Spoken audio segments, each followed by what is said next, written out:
Hello tout le monde, j'espère que vous allez bien. Aujourd'hui, on va s'intéresser à la culasse. Dans les derniers épisodes concernant le démontage du M57D25, on avait attaqué par la dépose de la culasse. Ensuite, on avait démonté le reste du bloc, avec la distribution, vilebrequin, etc. Comme je vous l'ai dit, la culasse, je l'ai mis à part, le meilleur pour la fin. On va se dépioter ça. Avant ça, un petit point de situation sur ma liste de courses, et également un point général sur l'ensemble de la chaîne, comme ça au moins on repart nickel. Avant de démarrer,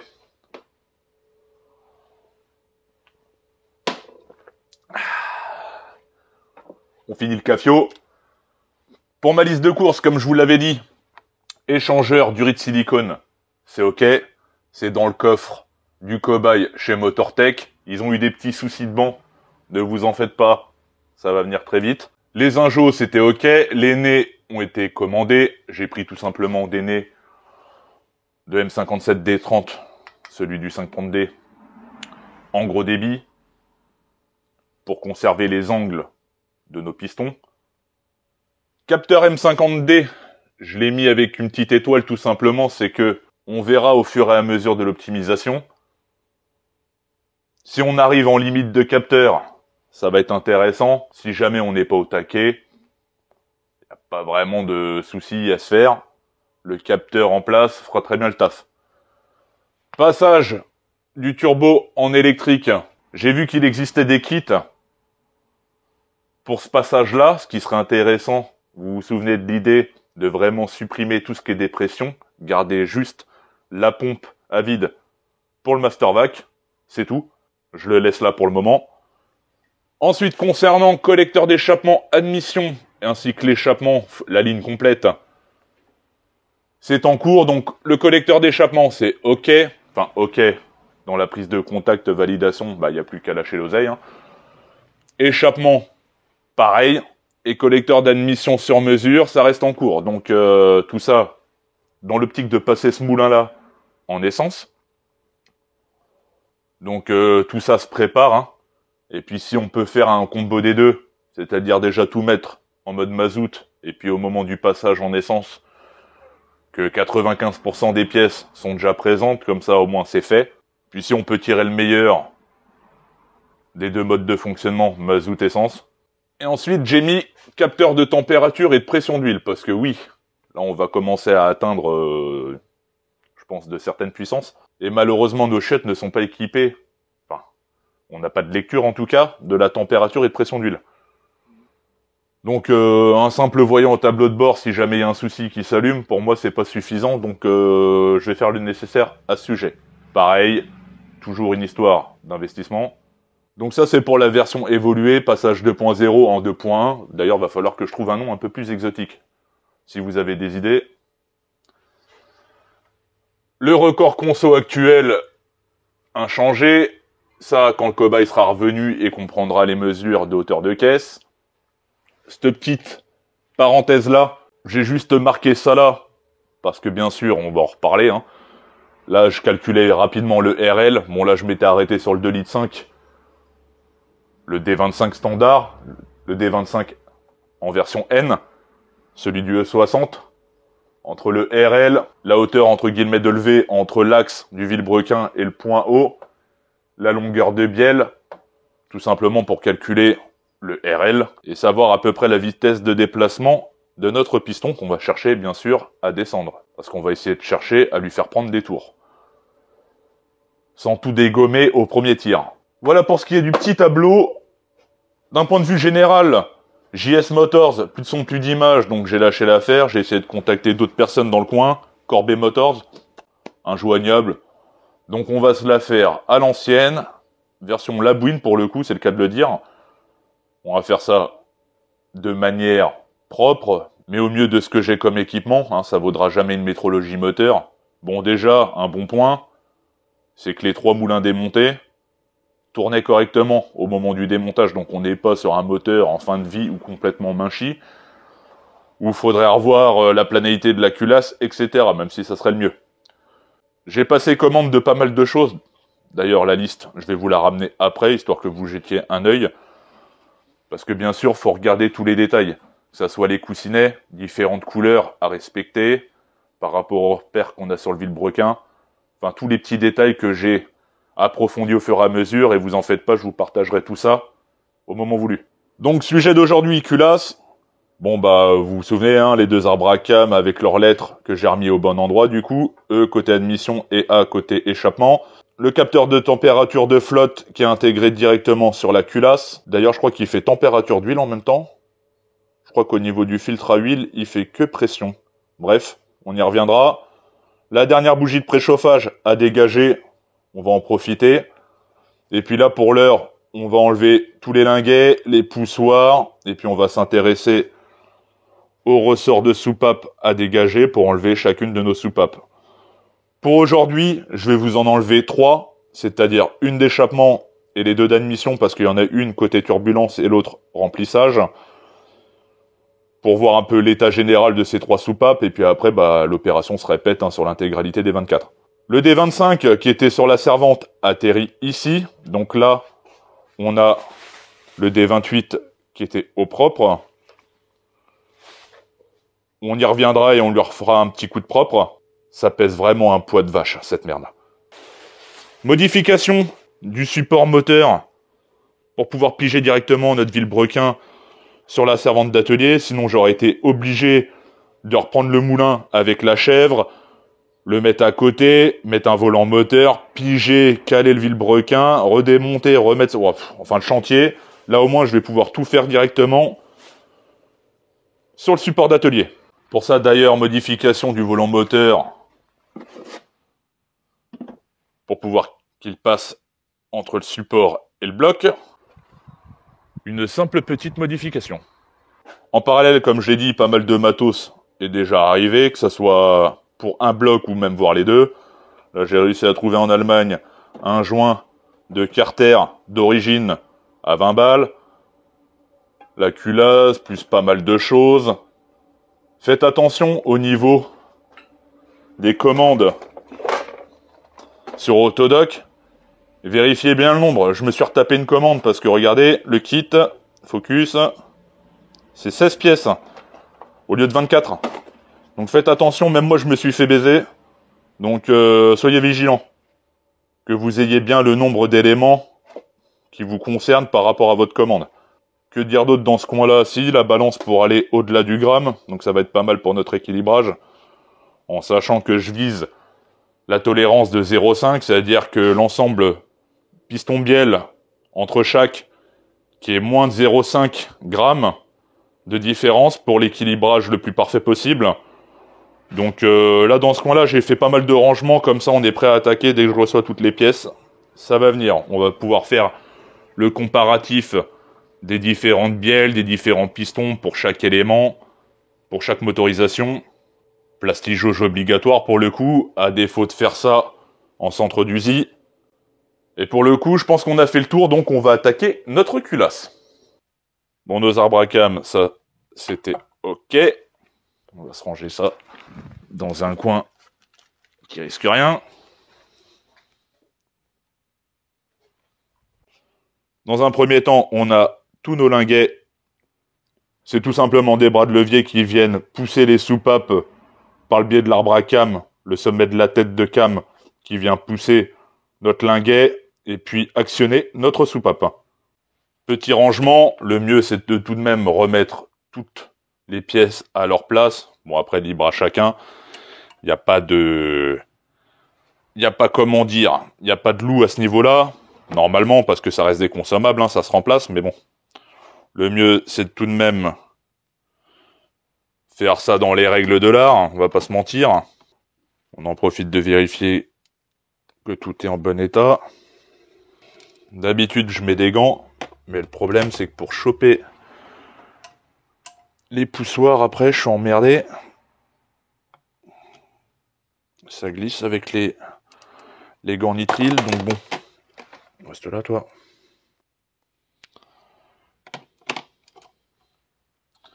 Toc. Et d'une. Petit marquage quand même. Pareil pour là. Avant. échappe.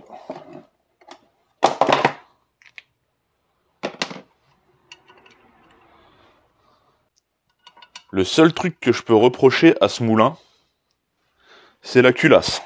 Vous me direz pourquoi. Pour leur système de turbulence. Ils auraient pu... Bon, tu veux bien sortir, toi? Ils auraient pu faire qu'un conduit, en restant en 24 soupapes, hein, mais ne faire qu'un conduit pour l'alimentation en air. Parce que là, clairement, déjà qu'une culasse, en règle générale, c'est un gruyère. Entre les puits d'injecteurs, les tubuleurs d'admission, les emplacements pour les soupapes, le circuit d'huile, le circuit d'eau,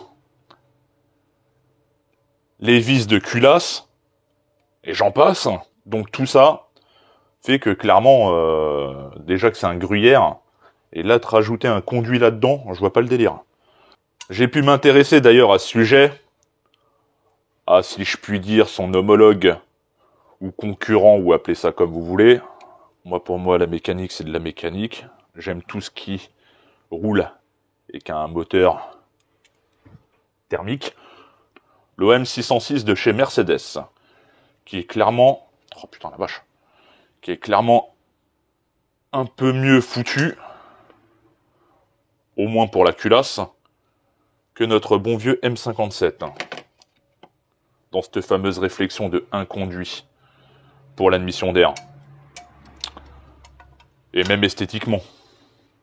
Même si collecteur en plastique, enfin tous les éléments en plastique, dont même le couvre-culasse en plastoc, ça fait le taf, hein, c'est OP, hein, même d'un point de vue coût, etc. Mais il manque ce petit côté-là, quand même esthétique. Bon, certes, c'est un mazout, hein, on n'est pas là pour avoir une belle mécanique de base. Enfin, en tout cas, c'est pas le cahier des charges. Mais tout de même, quoi. Avoir un moulin aussi bien abouti niveau technique et finir ça en mode plastique, je trouve ça un peu con, quoi. Tout ça pour une histoire de coût. Aussi même d'un point de vue thermique, opérationnel, je veux bien. Bref, je trouve ça un peu dommage. Bon, c'était la petite parenthèse OM 606. Parce que là, nous, ce qui nous intéresse, c'est notre bon vieux M57, qui d'ailleurs, niveau perf, hein, on est sur un équivalent. Mais là où, par contre, le M57, malgré sa conception de culasse un peu chialée, eh ben, la consommation, les amis. Ça tombe bien, c'est ce qui nous intéresse. Je profite de cette parenthèse pour glisser qu'au même titre que le collecteur d'échappement et d'admission sur mesure, j'essaye de voir à me faire concevoir un cache-culbut en alu. Histoire de finir ça quand même en beauté. Bon, bien sûr, là, ça va être de la commande numérique, en avant les histoires, un bon plan, mais après, comme d'hab, c'est une histoire de flouze. Voilà, là, on est bon. Bon, on en profite. Du coup, notre linguet, avec notre poussoir qui vient compenser tout simplement le jeu fonctionnel qu'il y a au niveau de son mouvement. Là où sur d'autres modèles, comme par exemple le M534 où j'avais fait le réglage, le jeu aux soupapes, hein, où c'est à base de pastilles. Donc certes, ça demande pas d'entretien ou remplacement si jamais il vient à foirer. Mais bon, on verra que c'est pas le plus optimisé quand on recherche à monter dans les tours. Mais bon, on est dans de l'ordre du détail, ça fait très bien le taf. Du coup, maintenant qu'on a tout dégagé, on va pouvoir voir nos soupapes, enfin du moins nos ressorts avec juste notre soupape en bout. Du coup là, compression avec mon outillage de mécano expert. Compression du ressort, et puis on dégage l'ennemi coquille de verrouillage, et puis on ressort de soupape.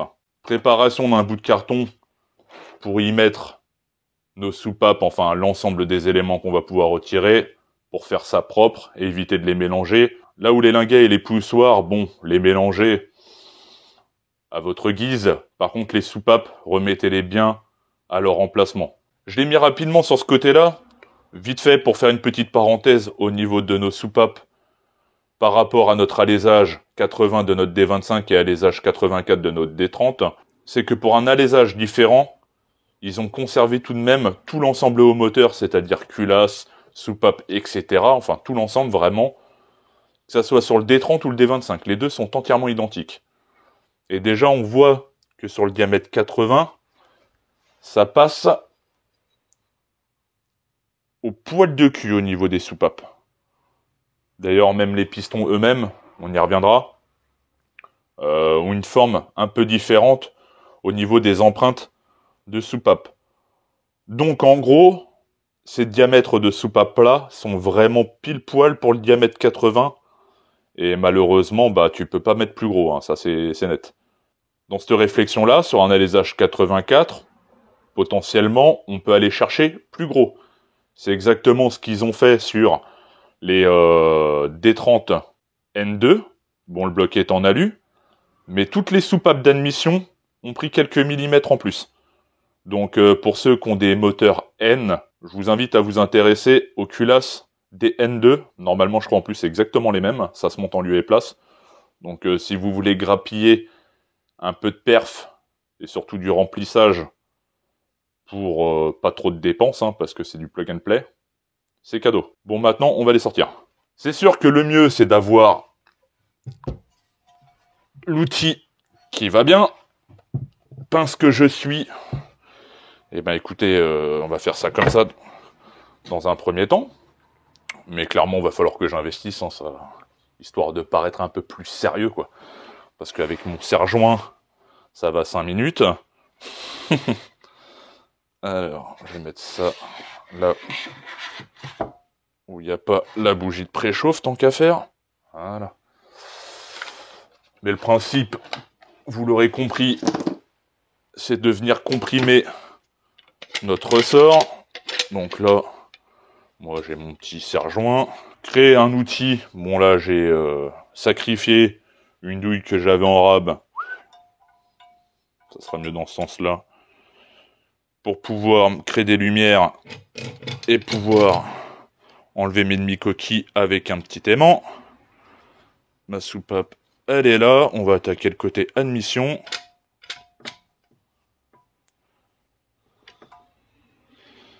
Voilà.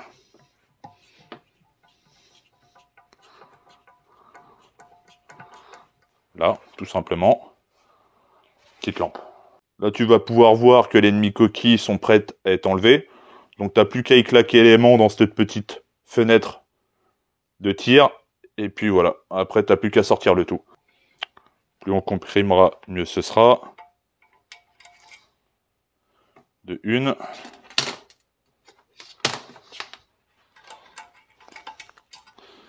Et de deux.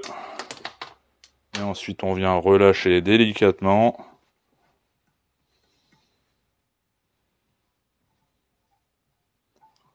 En se laissant une marge, hein, au niveau du serre-joint si vous utilisez ceci. Parce que sinon, si vous le serrez déjà en contrainte de base, bah ça va vous sauter à la tronche. Voilà. On va retrouver notre coupelle point haut, notre soupape, et la soupape elle-même. Je défais les trois, et puis comme ça, on en reparle un peu mieux. On a nos trois ressorts de soupape dégagés. On va pouvoir voir d'ailleurs les joints de queue de soupape. Donc du coup là, on la retourne. Et on va voir l'état de nos soupapes. Comme je vous l'ai dit, on n'en fait que 3. Après, vous répétez l'opération.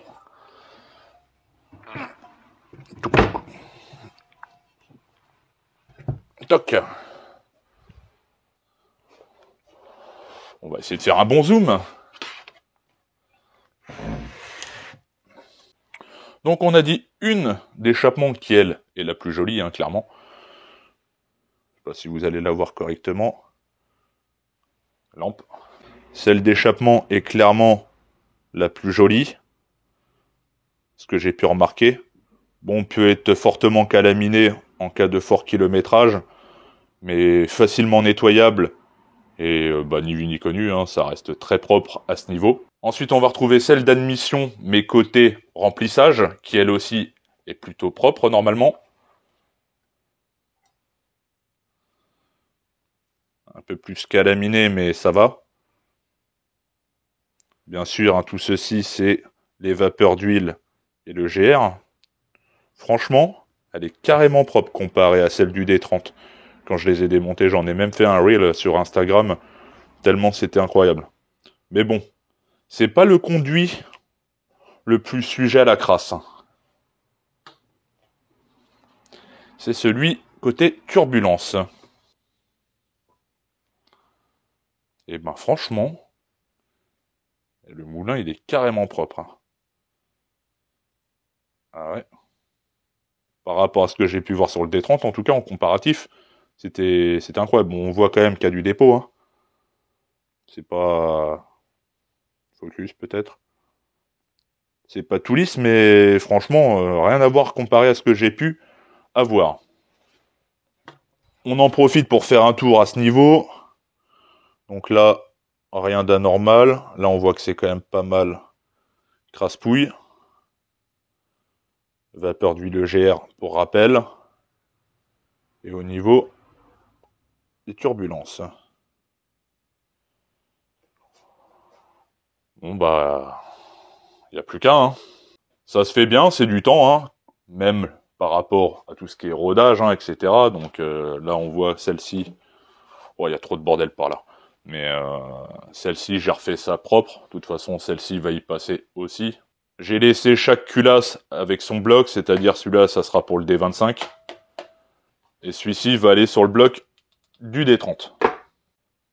Bien sûr, au moment du démontage, mettez ça correctement sur un support quelconque, hein, que vous puissiez vous repérer, les remettre au bon endroit.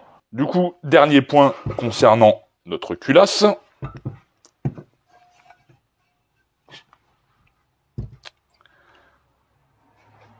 Joint de queue de soupape. Pour ça, il n'y a pas 10 000 solutions. Faut vous acheter une pince dédiée. Sinon, vous allez tout esquinter, vous allez faire n'importe quoi. J'ai essayé, hein, c'est du vécu. Donc là, vous l'attrapez et vous le sortez tout simplement. Ça prend 2 minutes. Vous faites ça à chaque. Et au moins, vous repartez sur des joints de queue de soupape. Nickel direct. Là, au vu du chantier, hein, bien sûr, on va se taper le remplacement. Hein. Encore une nouvelle fois surpris de son état. Quand je vois les soupapes du D30 au moment de leur démontage, et je vois celui-là du D25, c'est le jour et la nuit. On dirait limite qu'il a déjà eu un nettoyage au préalable. Quand même incroyable. Bah écoutez, au moins toute la phase démontage du M57, D25, D30, peu importe, est complétée. Prochaine fois, je pense que ça sera le passage au banc du cobaye, le montage du PACM en attendant les pièces, et puis une fois réceptionné, on va faire un point de tout ce qui est moteur, remontage, quel élément sert à quoi, la comparaison entre un D25, D25N et un D30. Même moi j'ai mal à la tête d'avance. N'oubliez pas de vous abonner, likez la vidéo, et puis si vous avez des questions ou quoi qu'est-ce, n'hésitez pas. Un nom un peu plus exotique pour notre évolution 2.0. Et du coup, je vous dis à très bientôt. Bye.